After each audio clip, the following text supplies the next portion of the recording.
சலாமும் அல்லாஹ்வின் தூதர் நபி ஸல்லல்லாஹு அலைஹி வஸல்லம் அவர்கள் மீதும் அவர்களிடம் வழிபார்த்த சத்திய சஹாபாக்கள் தாபீஈன்கள் நம் அனைவர்கள் மீதும் அல்லாஹ்வுடைய சாந்தியும் கருணையும் என்றென்றும் நிலைநிற்க. அருமையான பெரியவர்களே, சகோதரர்களே, இஸ்லாமிய புத்தாண்டாகிய ஹிஜ்ரி 1447 ஆண்டை நாம் துவங்கியிருக்கின்றோம். எல்லாம் வல்ல அல்லாஹ் இந்த ஆண்டை நமக்கு மன நிம்மதி தரக்கூடிய ஆண்டாகவும் கவலைகளை விட்டு நீங்கிய ஆண்டாகவும் நம்முடைய கடன் தொல்லைகளில் இருந்தும் நோய் தொல்லைகளில் இருந்தும் ஈடேற்றம் தரக்கூடிய ஆண்டாக வல்ல ரஹ்மான் ஆக்கி அருள வேண்டுமாய் பிரார்த்தித்து என்னுரையை துவங்குகின்றேன். சங்கைக்குரிய அல்லாஹுவின் நல்லடியார்களே,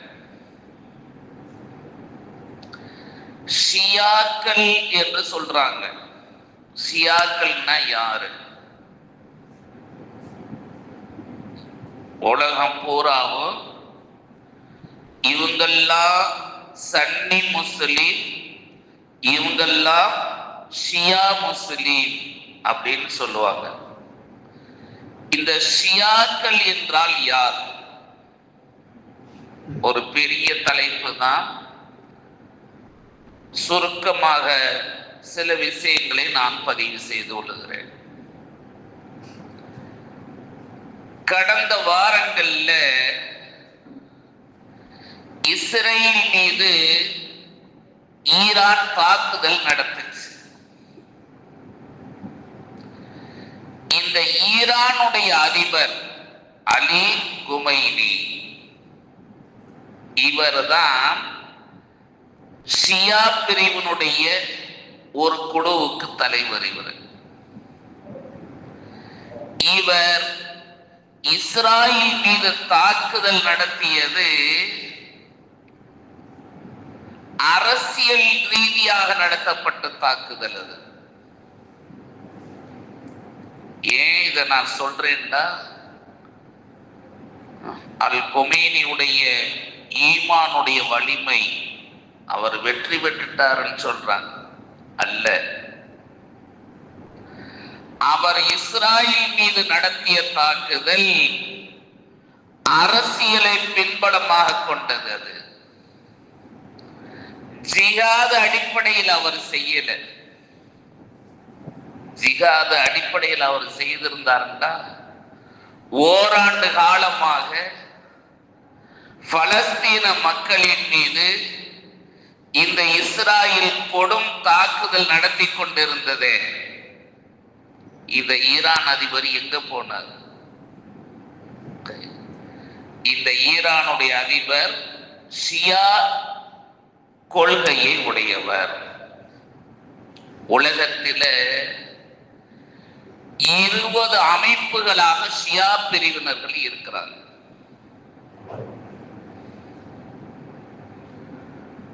ஒவ்வொரு நாட்டிலையும் ஷியாக்கள் இருக்கிறாங்க.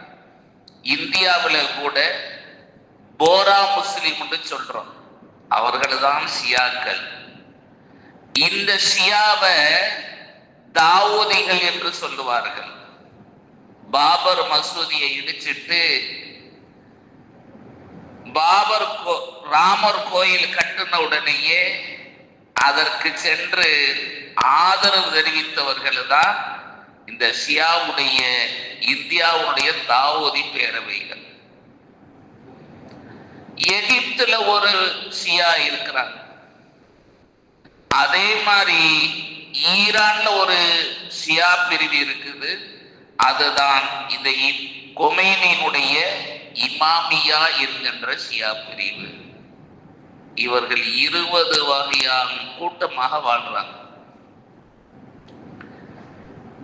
நீங்க அவருடைய பள்ளியில சொல்லக்கூடிய பாங்குகளை கேட்டு பாருங்க. சில இடத்துல அஷ்ஹது அன்ன முஹம்மது ரசூலுல்லாஹ் என்ற வார்த்தைக்கு பிறகு அண்ண அலியன் வலியல்லா அப்படின்னு ஒரு பிரிவு சொல்லுவான். இன்னும் சில ஷியாக்கள் அண்ணா ஹசனுன் ஹுசைனுன் வலியல்லா அப்படின்னு சொல்றாங்க. சில இடத்துல அஷ்ஹது அன்ன முஹம்மதை விட்டுட்டு அலியின் ரசூலுல்லாஹ்னே சொல்றாங்க. அவங்க ஒரு 20 கூட்டம் அப்படியே இருக்கிறாங்க. கொள்கை ரீதியாக அவர்கள் வேறு நாம வேறு. ஏன்னு சொன்னா ஷியாக்களுடைய அடிப்படையான கொள்கைகளை எடுத்து பார்த்தீங்கன்னு சொன்னா இந்த சுன்னத்து ஜமாத்துக்கு எதிரானவர்கள் அவர்கள்.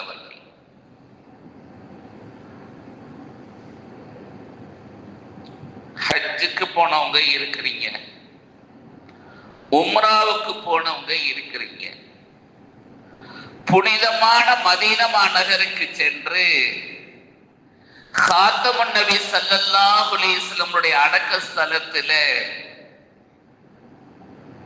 நபி அவர்களுக்கு சலாம் சொல்றீங்க. அஸ்ஸலாமு அலைக்கும் யா அபூபக்கர் என்ற அபூபக்கருக்கு சலாம் சொல்லுவீங்க. அஸ்ஸலாமு அலைக்கும் யா உமர் உமர் ரலியல்லாஹுவுக்கு சலாம் சொல்லுவீங்க. இந்த ஷியாக்களுடைய கொள்கை என்ன தெரியுமா? இந்த அபூபக்கரும் இந்த உமரும் விபச்சாரத்தில் பிறந்தவர்கள். அவருடைய பள்ளிவாசலுக்கு போனீங்கன்னா கவனிச்சு பாருங்கள். தொழுதுட்டு அவர்கள் சில பள்ளியில சத்தமிட்டு சொல்றாங்க, அபூபக்கரும் உமரும் சிலைகள் ஆவார்கள், இந்த சிலைகளின் மீது இறைவனுடைய சாபம் உண்டாகட்டும் என்று நபியினுடைய தோழர்களை சபிக்கக்கூடிய ஒரு பழக்க ஒரு அடிப்படையான கொள்கைகளை கடைபிடிக்கக்கூடியவர்கள் இவர்கள். எல்லா நாட்டிலையும் உலக அளவில் பல நாடுகளை இஸ்லாமியர்கள் வெற்றி கொண்டார்கள். உமருடைய ஆட்சி, அபூபக்கருடைய ஆட்சி, அப்பாசியாக்களுடைய ஆட்சி, நிறைய நாட்டை வெற்றி கொண்டார்கள். இவர்களிடத்திலிருந்து முஸ்லிம்களிடத்திலிருந்து நாட்டை பிடித்தவர்கள் தான் இந்த ஷியாக்கள் என்பவர்கள்.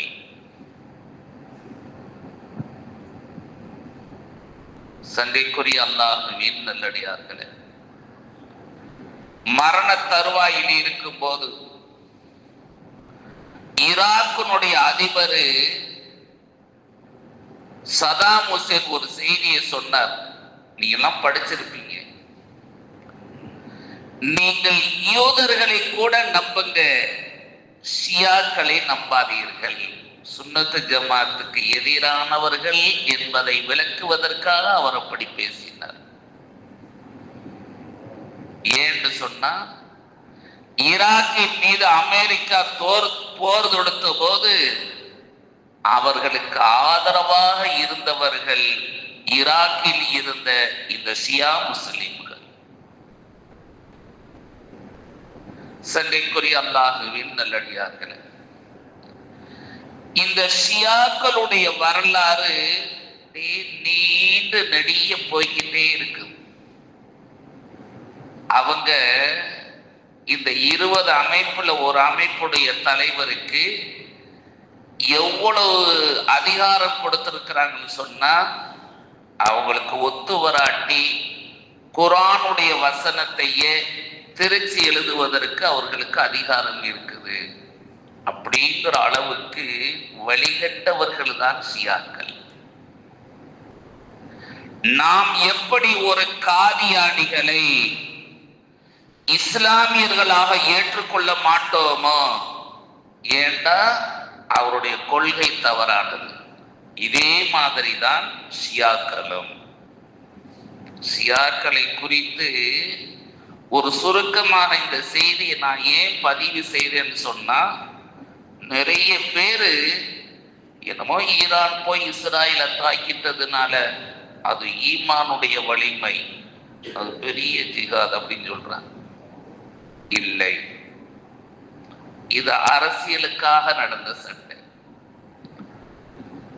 அல்லாஹுவின் தூதர் நபி ஸல்லல்லாஹு அலைஹி வஸல்லம் அவர்கள் கூறினார்கள், உங்கள யாராவது இறந்து போயிட்டா 3 நாட்களுக்கு மேல் துக்கம் அனுஷ்டிக்க கூடாது. இது சஹீஹான ஹதீஸ். இறந்து போய்விட்டவருக்காக வேண்டி அழுகலாம், அழுகை வரத்தானே செய்யும். ஆனா ஒப்பாரி வைத்து அழுகுவதை நபி ஸல்லல்லாஹு அலைஹி வஸல்லம் அவர்கள் தடுத்திருக்கிறார். இந்த ஷியாக்கள் அவருடைய அமைப்புகள் எல்லாம் 17 பேரை இமாமுகளாக கொண்டிருக்கிறாங்க. அந்த 17 பேரை தான் இவர்கள் நபியினுடைய அந்தஸ்துல வைத்து மரியாதை செலுத்துவார்கள். அந்த ஷியாக்கள்ல 17 இமாமுகளில் ஒருத்தர் தான் அகிலத்தின் அருட்கொடை அண்ணல் எம்பெருமானார் ஸல்லல்லாஹு அலைஹி வஸல்லம் அவருடைய பேரன் ஹஜ்ரத் ஹுசைன் ரலியல்லாஹு அன்ஹு. நபியுடைய மகள் ஃபாத்திமா அலி, இவருடைய தம்பதிக்கு பிறந்தவர்கள் தான் ஹஜ்ரத் ஹசன் ஹுசைன். இந்த ஹுசைன் ரலியல்லாஹு அவர்களை அவர்கள் இமாமாக கொண்டாடுறாங்க. நான் ஒரு ஹதீஸை சொல்லி காட்டினேன். இறந்து விட்டவர்களுக்காக வேண்டி ஒப்பாரி வைத்து அழுகுவது கூடாது, நபி தடுத்திருக்கிறார். அவர்களுக்கு நினைவு தினமும் கிடையாது. மௌத்தாயிட்டாங்க, கண்ணீர் வந்துச்சு, கவலைப்பட்டோம், முடிஞ்சிருச்சு. நினைவு தினங்களை இஸ்லாம் அனுமதிக்கல. அப்படி அனுமதிப்பது என்று சொன்னால் அகிலத்தின் அருட்கொடையாகிய நபி ஸல்லல்லாஹு அலைஹி வஸல்லம் அவர்களுக்கு ஒவ்வொரு வருஷமும் நாம நினைவு தினம் கொண்டாடணும், மார்க்க அனுமதிக்கல. இந்த ஷியா பிரிவினர்கள் அவர்கள் இமாமாக அங்கீகரித்திருக்கக்கூடிய நபியினுடைய பேரர் ஹஜ்ரத் ஹுசைன் இது போன்ற ஒரு முஹர்ரம் மாதத்தினுடைய 10வது தினத்தில கொல்லப்பட்டு போனாங்க. இதை வருடம் வருடம் நினைவு ஒரு முகமாகத்தான் அவங்க ஷியா முஸ்லிம்கள் என்னென்னமோ காட்சியெல்லாம் செய்கிறாங்க. தங்களை வருத்தி கொள்ளுவார்கள், காயம் வரும் அளவுக்கு வருத்தி கொள்ளுவார்கள், நெருப்பு குன்றத்தில் இறங்குவார்கள், எக்காலமிட்டு அழுகுவார்கள். மார்க்கம் அனுமதிக்காதது. இதை பூரா மார்க்கமாக இந்த முஹர்ரம் மாசத்துல 10வது தினத்துல இந்த ஷியாக்கள் செய்வதை நீங்கள் பார்த்திருக்கிறீர்கள். சங்கைக்குரிய அல்லாஹுவின் நல்லடியார்களே, ஷியாக்களை குறித்து ஒரு சிறிய விளக்கத்தை நான் சொன்னேன். 10வது நாள் இமாம் ஹுசைன் அவர்கள் கொலை செய்யப்பட்ட தினத்தை அவர்கள் நினைவு நாளாக ஏற்படுத்தி இந்த மார்க்கத்துக்கு புறமான செயல்களை செய்துக்கிட்டு இருக்கிறாங்க. சுன்னத் ஜமாத் ஆகிய நம்முடைய கடமை என்ன? நமக்கு மார்க்கம் சொல்லக்கூடிய செய்திகள் என்ன அப்படின்னு பார்த்தா, முஹர்ரம் மாதத்தினுடைய 10வது தினத்தில் நோன்பு வைக்கணும். இன்னைக்கு பிற 8 முடிஞ்சிருச்சு. இன்று மாலை நோன்பு வைக்கணும். இந்த முஹர்ரம் மாதத்தினுடைய 10வது நோன்பு என்பது ஏன், எதற்கு அப்படின்னு சொன்னா, ஐயாமுல் ஜாஹிலியத், அறியாமை காலம்னு சொல்லுவாங்க. அறியாமை காலம்னா நபி மக்காவில நபி பட்டம் பெறுவதற்கு முன்புள்ள காலம் பூரா அறியாமை காலம். அந்த காலம் தொட்டே இந்த முஹர்ரம் மாசம் 10வது தினத்துல மக்கள் நோன்பு நோக்கக்கூடிய பழக்கம் இருந்துச்சு. எனவேதான் நபி பட்டம் பெற்றதற்கு பிறகு 13 ஆண்டு காலங்கள் மக்காவுடைய வாழ்க்கையில இந்த முஹர்ரம் மாசம் 10வது தினத்துல நோன்பு வச்சாங்க. இதற்கு பிறகுதான் மதீனாவுக்கு போறாங்க. மதீனாவுல தான் யூதர்கள் அதிகமாக வாழ்ந்தாங்க. இந்த முஹர்ரம் மாசம் 10வது தினத்துல அந்த யூதர்கள்லாம் நோன்பு வச்சிருந்தாங்க. நபியினுடைய பார்வைக்கு வருது, யூதர்கள் நோன்பு வச்சிருக்கிறாங்க. ஏன்னு சொன்னா, இந்த முஹர்ரம் 10வது நாள் தான் நபி மூசாவுக்கு ஃபிரௌனிடம் இருந்து வெற்றி கிடைத்த நாள். அதற்கு நன்றி செலுத்தும் முகமாக நபி மூசா நோன்பு வைத்தார்கள். எனவே நாங்கள் நோன்பு வைத்திருக்கிறோம் என்று யூதர்கள் சொன்னார். அப்ப நபி ஸல்லல்லாஹு அலைஹி வஸல்லம் அவர்கள் சொன்னார்கள், வானா அஹக்கு மின்னு, நபி மூசாவின் மீது இந்த யூத இன மக்களுக்கு என்ன உரிமை இருக்குதோ அதை விட அதிகமான உரிமை எனக்கு இருக்குதுன்னு சொன்னாங்க. இதை எப்படி வழங்கன்னு தெரியுமா? நீங்க நபி மூசா வேண்டுமானால் யூதர்களுக்கு நபியாக இருக்கலாம். ஆனா நபி மூசா கொண்டு வந்த கொள்கையும் ஏனைய நபிமார்கள் கொண்டு வந்த கொள்கையும் ஒரே கொள்கை என்பதனால கொள்கை அடிப்படையில் யூதர்களை விட மூசா எங்களுக்கே அதிகம் உரிமைப்பட்டவர் என நபி ஸல்லல்லாஹு அலைஹி வஸல்லம் அவர்கள் சொல்லிட்டு மக்கள்கிட்ட சொல்றாங்க, போய் எல்லாரும் நோன்பு வைங்க. இந்த செய்தி முஹர்ரம் 10வது தினத்துல காலை பொழுதுல நடக்குது. எப்படி நோன்பு வைக்க முடியும்? மறாநாள் 11 போயிருமே. சஹாபாக்கள் அனுப்பி விட்டாங்க, இதுவரைக்கும் யார் சாப்பிடாம இருக்கிறீங்களோ அப்படியே நோன்பா இருந்துருங்க. யாரெல்லாம் சாப்பிட்டீங்களோ இனிமேல் சாப்பிடாம தடுத்து கொண்டு நோம்பாளிகளாக இருந்து விடுங்கள் அப்படின்னு சொன்னாங்க. இப்படி வந்ததுதான் முஹர்ரம் மாதத்தினுடைய 10வது நோன்பு. யூதர்கள் பேசுறாங்க, மதீனாவுக்கு வந்த முகம்மதும் அவருடைய தோழர்களும் நாம் நோன்பு நோற்பதை அறிஞ்சு இவங்க நோன்பு நோக்கிறார்கள் என்று சொன்ன போது நபி ஸல்லல்லாஹு அலைஹி வஸல்லம் அவர்கள் சொன்னார்கள், நான் அடுத்த ஆண்டு உயிரோடு இருப்பேனையானால் காலிஃபுல் யஹூத வன்னஸாரா சூமு யௌம ஆஷூரா வசூமு கப்லஹு யௌமா.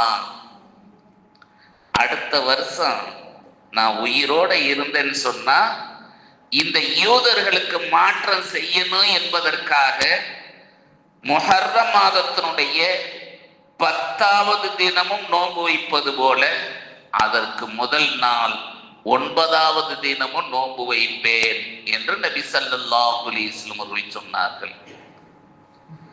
இந்த அடிப்படையிலே தான் முஹர்ரம் மாதத்தினுடைய 9வது தினமும் 10வது தினமும் நோன்பு வைப்பது. இதுக்கு தான் ஆஷூராடைய நோம்புன்னு சொல்றாங்க. இந்த நோம்ப ஏன் வைக்கணும்?